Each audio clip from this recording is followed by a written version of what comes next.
नमस्ते, मैं मालविका आपको स्वागत करती हूँ अपने चैनल घूमिंग मालविका में। आज मैं डिस्कस करूँगी अपने मैरिज के बारे में, मैरिज कैसे हुआ और कैसे अप्रोच किए फैमिली से, दो फैमिली कैसे कनेक्ट हुए, ये सब डिस्कस करेंगे।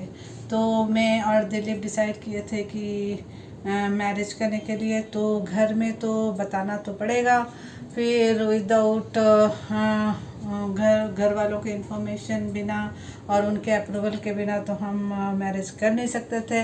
तो फिर मैंने डिसाइड किया कि मैं डायरेक्टली कैसे बोलूँ पेरेंट्स को।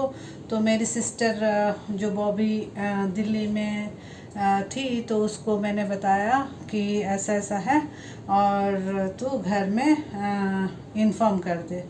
तो मेरी सिस्टर जो बॉबी ने घर में जाके बताया कि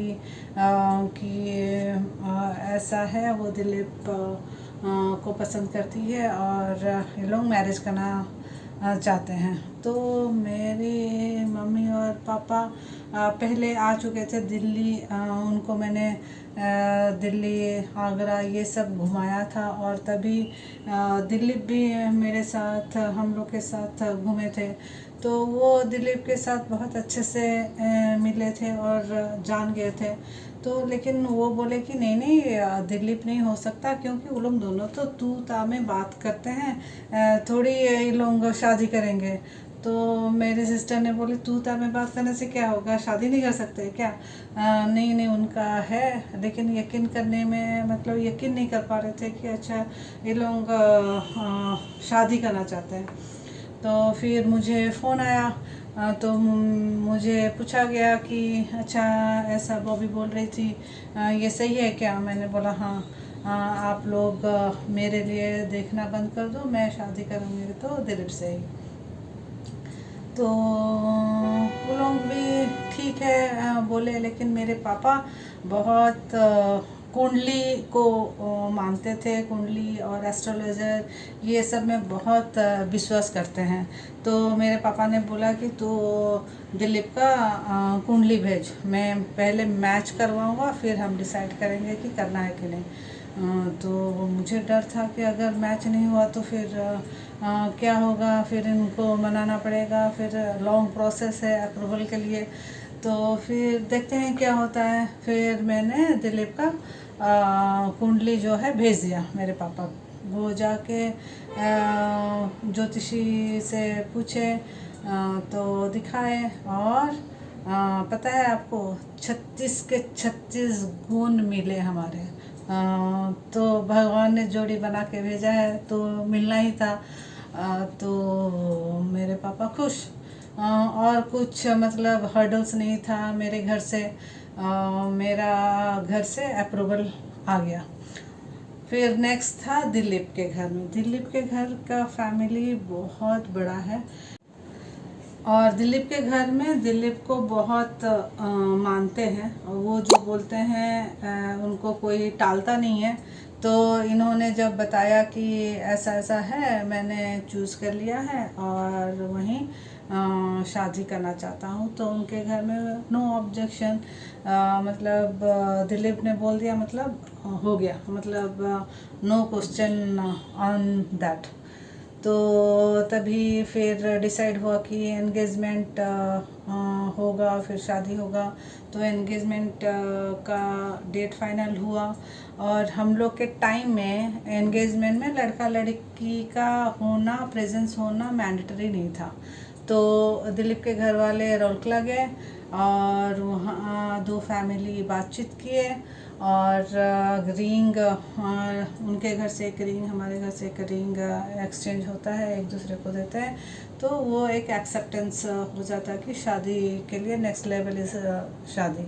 तो वहाँ पर दो फैमिली का अच्छा बातचीत हुआ, सब कुछ ठीक। फिर मेरे घर से थोड़ा मतलब लड़की के घर से भी तो देखना होगा ना, लड़का का घर कैसा है, वो सब देखने के लिए मेरे पेरेंट्स और मेरे मौसी मौसा को लेके वहाँ पहुँचे दिलीप के गांव में। तो दिलीप के घर में जैसे पहुँचे, इतने सारे मेंबर्स को देख के मतलब लगभग 20-25 तभी उनके घर में थे, क्योंकि इनके पापा के 5 भाई इकट्ठे एक ही घर में रहते हैं। तो उनके बीबी, उनके बच्चे, सबके मिनिमम 3 बच्चे थे। तो इतने सारे मिला के 20-25 तो होंगे तभी। इतना ये सब देखने के बाद वहाँ से आ गई मेरी मम्मी। फिर मुझे फ़ोन करके बोली, एक तो गांव एरिया है और इतना बड़ा फैमिली है, तू एकदम एडजस्ट नहीं कर पाएगी, अभी भी टाइम है, सोच ले, अभी तक कुछ भी नहीं बिगड़ा है। तो मैंने सोचा, मैंने तो डिसाइड कर लिया है और कुछ हो नहीं सकता है, जितना भी बड़ा फैमिली हो, लेकिन लड़का तो अच्छा है, वो सब मैटर नहीं करता, दूसरे मतलब वो सब सेकेंडरी है। मैंने और कौन सा मुझे वहाँ गांव में रहना है, मैं तो जॉब कर रही हूँ, मतलब ओकेजनली जाना होगा, फंक्शंस में जाना होगा, और बाकी टाइम तो मुझे बाहर ही रहना है, तो उतना तो एडजस्ट कर सकती हूँ मैं। और हमारे घर में है कि हम लोग को मतलब समर वैकेशन में हम लोग के गांव में हम लोग को भेज दिया जाता था, कि ताकि मतलब लर्न, मतलब गांव का लाइफ कैसा होता है। तो इसीलिए हम 4 भाई बहन हैं, कहीं पर भी छोड़ दो हम रह लेते हैं, हम लोग एडजस्ट कर लेते हैं। तो ये क्वालिटी चारों भाई बहन में है। तो मुझे इसीलिए शादी के बाद इतना प्रॉब्लम नहीं हुआ। प्रॉब्लम तो होता है, लेकिन क्योंकि हमने कभी रहा नहीं है वैसा घर में, और लेकिन एडजस्ट कर लेते हैं किसी भी सिचुएशन में, मैं बहुत एडजस्ट कर लेती हूँ। हमारा शादी फाइनल हुआ 25 नवंबर 2003 में मैंने शादी किया है। दिलीप को पालकी में बैठ के शादी करने का बहुत ज़्यादा शौक़ था। ये देखिए दिलीप कैसे पालकी में जा रहे हैं, और ये पालकी में बैठ के पूरा गांव घूमे हैं। जिनका शादी होता है और जो कन्यादान देते हैं, वो फास्टिंग करते हैं। तो हमारे शादी में भी हमें फास्टिंग करना था। तो हमें सुबह से बस वो लस्सी देते हैं, जूस देते हैं, ऐसा कुछ दे के मतलब आपको पूरा दिन बिना खाए रहना पड़ता है। मैं कभी भी बिना खाए नहीं रहती हूँ, मतलब फास्टिंग कभी किया ही नहीं है, मेरे से होता ही नहीं है। तो 3-4 बजे तक तो जैसे तैसे कंट्रोल कर लिया। फिर मेरा मुंह देख के मेरी मम्मी समझ गई कि ये कंट्रोल नहीं कर पा रही है, इसका हालत बिगड़ जाएगा। तो मेरी मम्मी ने बोला, चुपके से चल तू पराठा और आलू भाजी दे दिया मुझे, मैंने चुपके से खा लिया।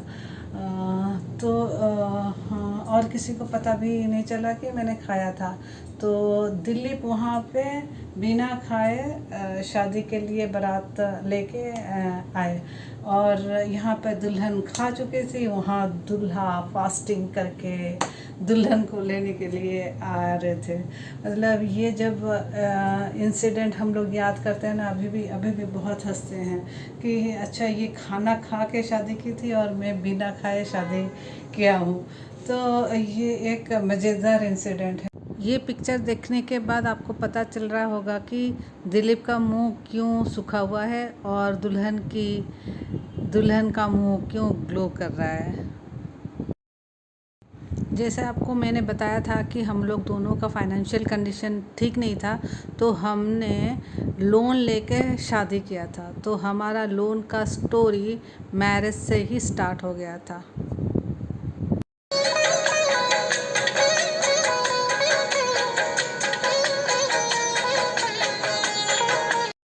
फिर मैं निकली ससुराल।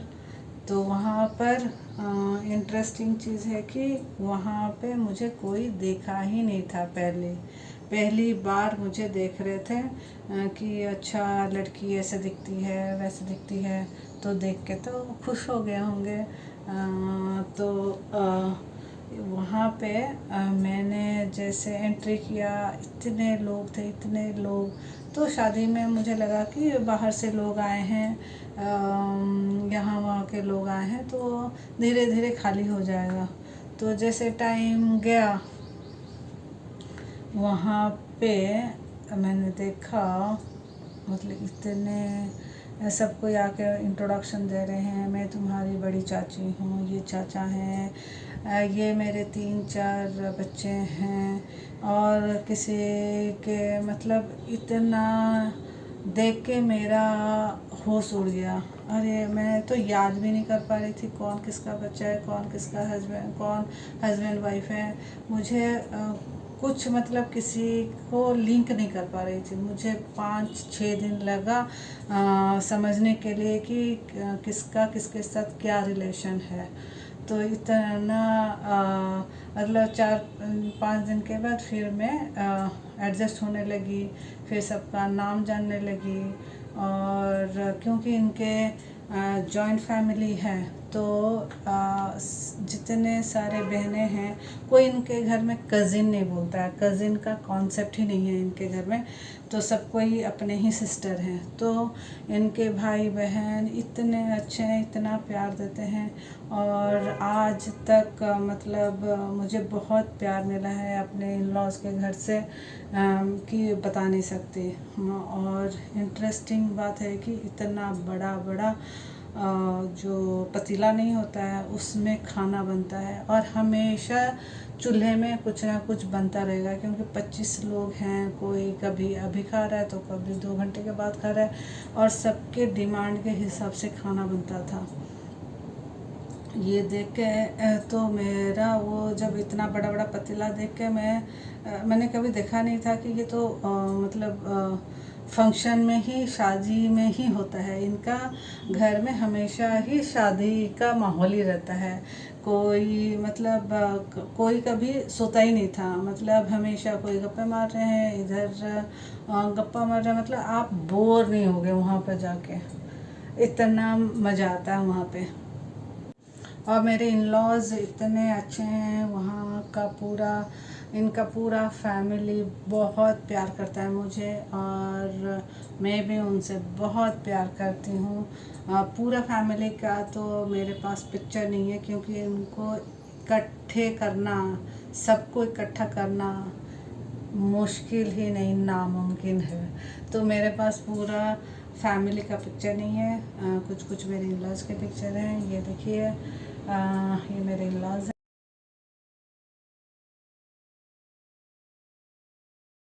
ये देखिए दिलीप के सारे सिस्टर्स, इसमें भी 3-4 सिस्टर्स का पिक्चर मिसिंग है।